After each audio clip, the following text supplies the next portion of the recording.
I'll be going back and forth with this fight coming up, Deontay Wilder versus Tyson Fury. I'll be going back and forth for a couple weeks now, deciding, who would win and stuff like that. And I'm gonna tell you right now, this is gonna be a boring fight. This is gonna be a very boring fight. There's a reason why the ticket sales have been at mediocre, at below mediocre, have been pretty much garbage at best.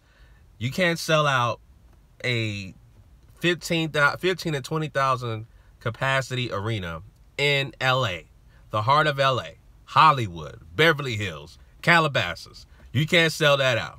There's a reason why. Styles make fights. Tyson Fury is going to make this a boring fight. I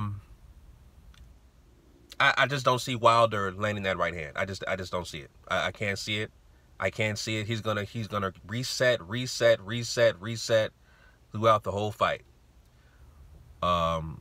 Casual fans are gonna say Tyson Fury's running, when Tyson Fury, all he's gonna do is box. Lateral movement, clinch, right? Feigning. That's all you're gonna see. Lateral movement, clinch, feigning. Lateral movement, clinch, feigning. He's gonna frustrate Wilder, and I think that Fury is going to win on points. That's just, I'll be going back and forth. I said Wilder's gonna land that right hand. He's gonna be out of there. And I said, when is Tyson Fury going to allow? Because he's not going to trade with him. He's not going to do what Luis Ortiz did and stand there in the pocket and trade. He's going to be out of the pocket on the move. And I am giving this because I'm giving this because I'm thinking Fury. I'm picking Fury because he's a better boxer, number one, and not only that, the version of Fury that beat Klitschko, I believe that's very underrated, because the version of Klitschko that fought Fury, he was a monster. He was a better version of Klitschko when he faced Fury than he faced against Anthony Joshua. And you saw what Anthony Joshua had to come through. He had to walk through fire to beat Klitschko. I mean, he got nearly knocked out. But Klitschko couldn't touch Fury. So, based off his training regimen, I know his last two fights were just straight garbage. He fought an Uber driver and a Lyft driver, part-time bartender.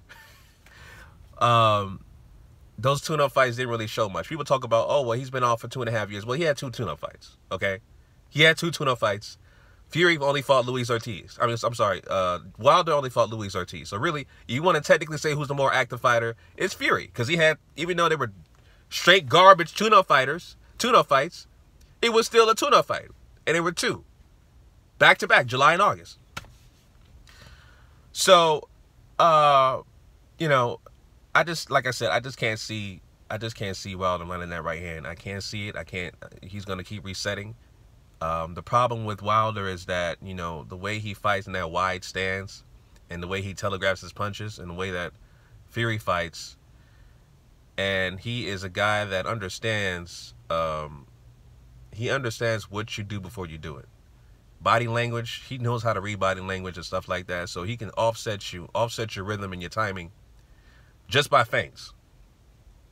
Just by feints. The last episode of All Access with Fury and Wilder, if you notice, during the when Fury was training with Freddie Roach, they were training to parry that right hand. Every time that Wilder sets up with the right hand, whether in the clinch or whether in the pocket, he knows that to slip that punch, parry it, and his head is out of position. So he knows what's coming. He knows what's coming. See, and not only that, Fury's he's a switch hitter. He can fight southpaw, and it's gonna be it's gonna be a harder time for Wilder to connect with the right hand. Some bird hit my damn car. That was weird. Anyway, so yeah, I just can't see it. I mean, Wilder's not a guy, not a known fighter to have a consistent body attack. I said Wilder has to have a consistent body attack in order for him to slow down Fury. But Fury's going to be on the move in this fight. He's going to be on the move. Lateral movement, stuff like that. You know, I believe that Big Bear training did him a good favor. He lost a ton of weight. You know what I'm saying? And, you know, for me, on this channel, I'm picking the better boxer. You know my channel, I always talk about racism, which is white supremacy. So I know you guys like, it's odd for me to pick a white guy over a black guy. I'm picking the better boxer to beat a puncher. The better boxer, obviously, is Tyson Fury. You know, he's the better boxer. And he learned from watching black fighters.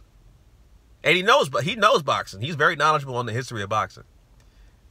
You know, he talked about Joe Louis losing to Max Mellon. He had a trick up his sleeve, and he knows how to, you know, beat Wilder and stuff like that. He knows the secret, is what he said. So I'm waiting to see that, and I know that his IQ is very high in terms of his boxing IQ.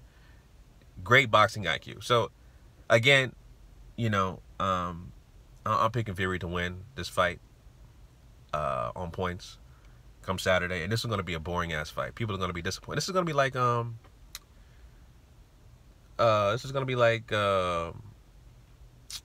Mayweather Pacquiao without the hype.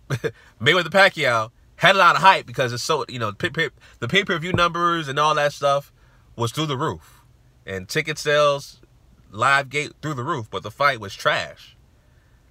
This is going to be on that level without the hype, because there's no hype with this fight at all. Like, the ticket sales is trash. They're not really promoting the fight like they should in terms of just going on all platforms. They're not really doing that. You know what I'm saying? And, you know, I'm just, like I said, this is me. I'm being objective here. I'm not affiliated with any other boxing group like LDBC or YTBC or whatever the case may be. This is me. This is GMOG Media TV. So I'm being objective here. And like I said, I'm picking the boxer versus the puncher, and that's Tyson Fury over Deontay Wilder. That's just the way I see it. You know what I'm saying? You know, but overall, man, just in terms of boxing, it's been a great year for boxing, man. On all efforts. From Eddie Hearn with the Zone to Al Heyman. Even that old ass Grand Wizard Bob Arum. You know what I'm saying? It was just been a great year for boxing, man, overall. It really has. You know, for me, as far as fight of the year, I still think the fight of the year is Jarrett Hurd versus Erislandy Lara. Jarrett Swift Hurd versus Erislandy Lara. It's on Showtime on YouTube channel right now. You can watch it. That is the fight of the year for me. You know what I'm saying? But yeah, this is going to be a boring fight, like I said, with Tyson Fury and Wilder. This is going to be a very boring fight. All you're going to see is Wilder chasing Fury around the ring, trying to set up that right hand, and he has to reset. Can't land the right hand. Can't consistently have a body attack. Every time he gets to set it up, Fury's gonna clinch. You know, I just can't see it. I just don't see it. I'm playing it into my head. I just don't see it, man. I just don't see it. And again, I'm picking the best version of Tyson Fury. I'm assuming his training is off the chain, and I'm assuming that his cardio is off the chain, just like he was with Klitschko. So I'm picking the best version. So based off what he did with Klitschko and Chisora and big punchers, I just see Tyson Fury outboxing Wilder and coming up with a decision, a win on points. That's just the way I see it. You know what I'm saying? So, yeah, fam, those are my thoughts about that. Another thing about the ticket sales, right? You look at the two biggest draws in boxing right now, which is Anthony Joshua and Canelo Alvarez. What is the common denominator between those two fighters? The common denominator is Canelo Alvarez and Anthony Joshua. They both have a whole country behind them. Reason why Deontay Wilder And it's the obvious thing. Number one is because he's black, right? And you can say, oh well, Mike Tyson was black and this and that. It's a different era. It's a different era. Boxing on a mainstream level is not how it was back in the 80s or even the 70s, etc. You have to have a total package in order for you to have the attention of mainstream media and American fans and casual fans. And what's the total package? The gift of gab, the protection of the complexion for protection, right? You got to have a style that's pleasing to the casual fan, right? And Deontay Wilder only possesses one of those three categories, which is a style pleasing to the casual fan. That's all he has. He can't talk for shit. He can't articulate his thoughts properly at all. And he's black. He's dark skinned. So that doesn't run in his favor. That's the reason why he's not selling out. It's just that simple. That's the reason why. You know, and we're you know, American fans and casual boxing fans are real fickle about who they like. They would support a Canelo Alvarez fight before they would support a Deontay Wilder. Canelo Alvarez represents Mexico. A whole different country. You know what I'm saying? So that's that. Yeah, you know what I mean? That's what it is. Straight up. So anyway, man, those are my quick thoughts about the fight coming up with Deontay Wilder and Tyson Fury. Like I said, I got Fury on points. I just see it being a boring ass fight. I really do. I see a boring fight. Very boring. So anyway, fam, those are my thoughts about that. Leave your comments down below. Let me know what you guys think. Who you think is going to win this upcoming Saturday, December 1st. Who you got, Fury, Wilder? Let me know in the comment section down below, family. Till next time, Chauncey, a.k.a. The Black Separatist, signing out. Peace.